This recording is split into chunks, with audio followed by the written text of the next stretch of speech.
On February 18th, 2003, a subway train became a rolling crematorium in the heart of South Korea's third largest city.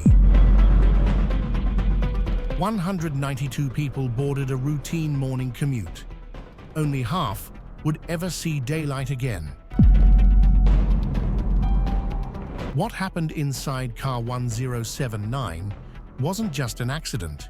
It was a cascade of catastrophic failures, human negligence, and decisions so unthinkable that they turned 6 train cars into what survivors would later call the one-way train to hell.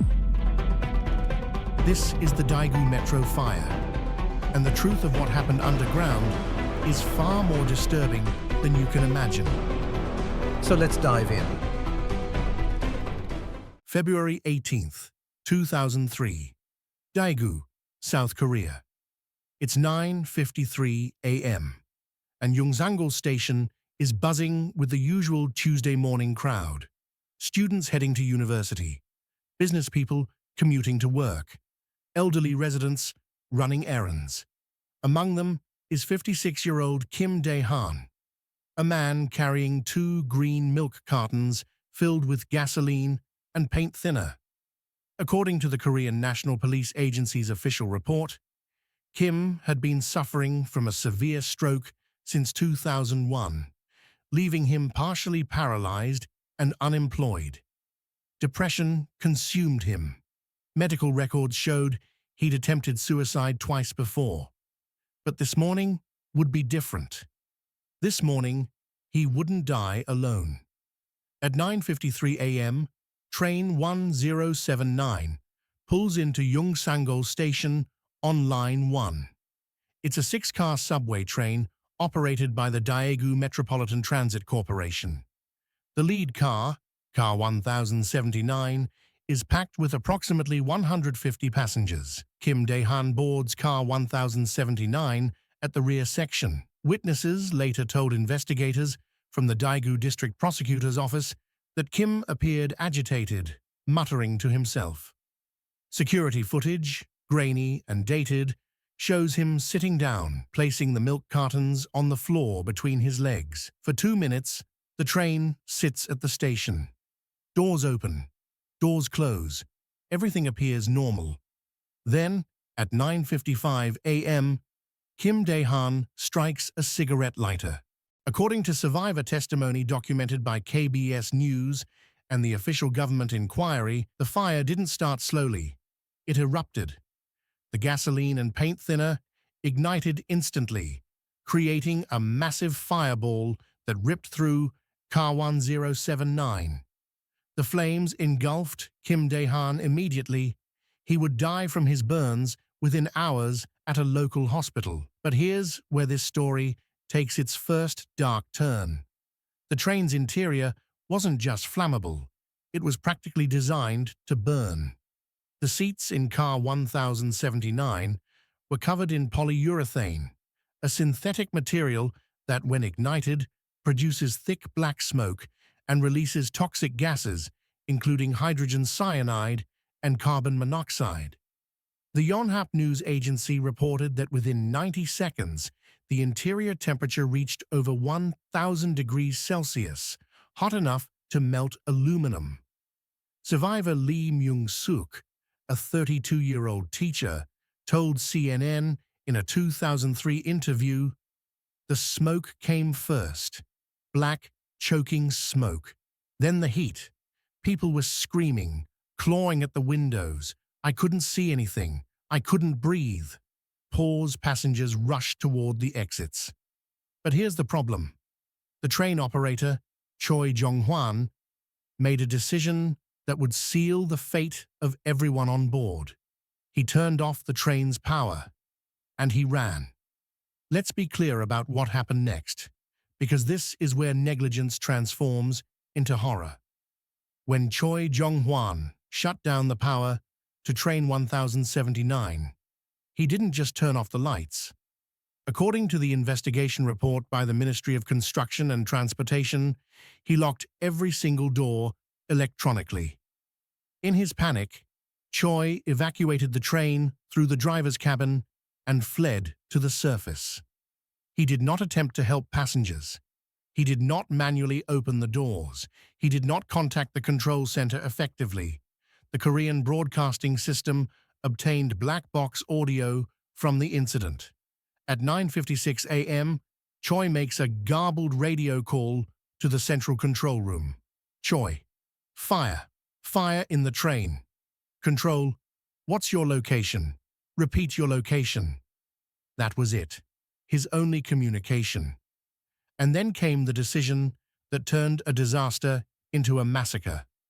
At 9:56 a.m., train 1080, traveling in the opposite direction on the same line, receives orders to proceed into Unsolved station. Yes, you heard that right. As train 1079 burned with people trapped inside, the Daegu Metro Control Center directed another train directly into the station. The official inquiry revealed that the control center operators failed to properly assess the situation. They didn't activate the emergency protocol. They didn't stop incoming trains. Train 1080, carrying approximately 200 passengers, pulled into the platform directly across from the burning train 1079. Within seconds, the fire jumped across the platform. This is where the one-way train to hell becomes truly unimaginable. Train 1080's operator, a man identified only as Mr. Park in court documents, saw the flames. He saw the smoke. He saw passengers from train 1079 desperately trying to escape. And according to the Daegu District Court's ruling in 2004, he did exactly what his training manual told him to do. He shut down his train's power and waited for instructions. But unlike Choi, Park didn't leave his cabin. He didn't manually open the doors. He sat in the driver's compartment and waited for orders that never came. Meanwhile, the fire spread. The Associated Press reported that the station's ventilation system, instead of exhausting smoke upward, actually fanned the flames, creating a blast furnace effect that pushed superheated air and toxic smoke through both trains. Survivor Kim Jung-soo, who was on train 1080, told the BBC in 2003, "People were pounding on the doors, screaming to be let out.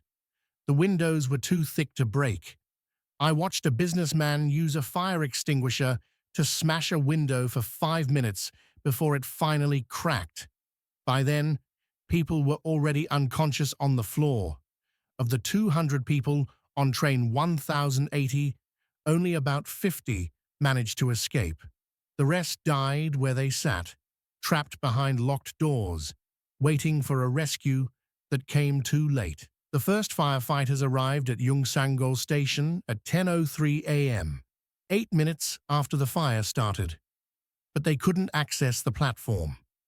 According to the National Emergency Management Agency's official timeline, the station's emergency exits were blocked. The smoke was so thick that visibility was zero. The heat was so intense that it melted the firefighters' equipment. The Daegu Fire Department's chief, in testimony to the parliamentary inquiry, admitted, "We couldn't get to them. The infrastructure failed at every level. The ventilation system failed. The emergency lighting failed. The communication system failed." It took firefighters 4 hours to fully access the trains. By 2 p.m., when the flames were finally extinguished, the scene was apocalyptic. The official death toll: 192 people dead, 148 injured. But here's what the numbers don't tell you. The Hankura newspaper's investigative report, published 3 months after the disaster, revealed that many victims didn't die from burns. They died from smoke inhalation and toxic gas poisoning while trapped in their seats, clawing at locked doors as rescue personnel stood outside, unable to reach them. The autopsies showed elevated levels of cyanide and carbon monoxide. Medical examiners told reporters that many victims were still alive when firefighters first arrived. but died waiting to be rescued. In the aftermath, South Korea demanded answers. The government investigation, completed in September 2003 and published by the Board of Audit and Inspection of Korea, identified multiple catastrophic failures. 1. The train materials were not fire-resistant, despite international safety standards requiring flame-retardant materials in public transport. 2.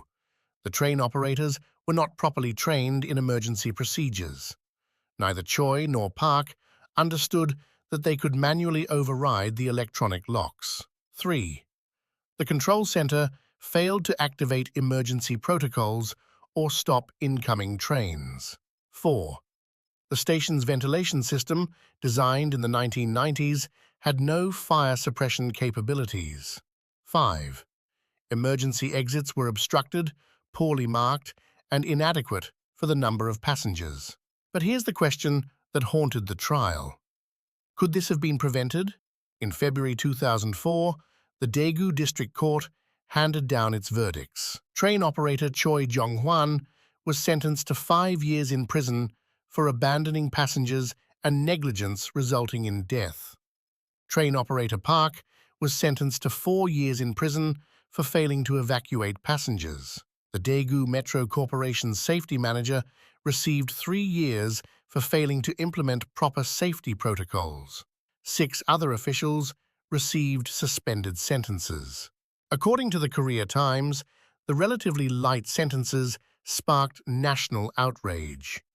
Families of victims called it a slap on the wrist for what they considered mass manslaughter. But the most disturbing revelation came during the trial. Internal documents obtained by MBC News during the trial revealed something chilling. The Daegu Metro Corporation knew their trains were fire hazards. In 1999, 4 years before the fire, an internal safety audit flagged the flammable seat materials as a critical risk. The report recommended immediate replacement with fire-resistant materials. The cost? Approximately $2 million. The corporation declined. Too expensive. In 2001, after a small electrical fire on Line 2, another report recommended upgrading the emergency door systems to include manual overrides that worked even when power was cut. Again, the recommendation was ignored. They knew. They knew people would die. They just didn't think it would happen to them. The families of the victims filed a class-action lawsuit against the Daegu Metropolitan Transit Corporation, the city of Daegu, and the South Korean government. In 2007, after years of legal battles, the courts awarded approximately $17 million in damages to the families, an average of about $90,000 per victim. The Korea Herald reported that many families refused the settlement, calling it blood money that could never compensate for the loss of their loved ones. The Daegu Metro fire fundamentally changed public transportation safety in South Korea. Within 6 months, according to the Ministry of Land, Infrastructure and Transport, all subway trains nationwide were retrofitted with fire-resistant materials. Emergency door systems were upgraded with manual overrides. Train operators underwent extensive emergency response training. Stations received new ventilation and fire suppression systems. Emergency exits were expanded and clearly marked. The government invested over $300 million in metro safety upgrades across the country. But for the survivors and the families, no amount of reform could erase what happened on February 18, 2003. Lee Myung-suk, the teacher who survived Car 1079, developed severe PTSD. In a 2013 interview with Arirang News, on the 10th anniversary of the disaster, she said, "I still can't ride the subway. Every time I see a train, I see their faces, the people who couldn't get out. I hear their screams. I smell the smoke. That train took part of my soul with it." A memorial was erected at Unsolved Station. Every February 18th, families gather to remember the 192 people who boarded a routine morning commute and never came home. The Daegu metro fire wasn't caused by a madman with gasoline. It was caused by systemic negligence, corporate greed, inadequate training, and a catastrophic failure of emergency response at every level. Kim Dae-han struck the match. But the real arsonists were the bureaucrats who ignored safety warnings, the corporations that chose profit over lives, and the operators who abandoned their passengers when it mattered most. 192 people died on what survivors call the one-way train to hell, not because a fire started on a subway train, but because when it did, every system designed to save them failed. If this story disturbed you, it should. Share it. Remember it. Because the moment we forget disasters like this, we allow them to happen again. Hit that like button if you want more deep dives into cases like this. Subscribe and turn on notifications. We're covering the stories that demand to be told, no matter how dark they get. Drop a comment. What do you think should have happened to the officials who ignored the safety warnings? Should they have faced criminal charges? And if you're wondering what other disasters we've covered, thanks for watching Unsolved Files.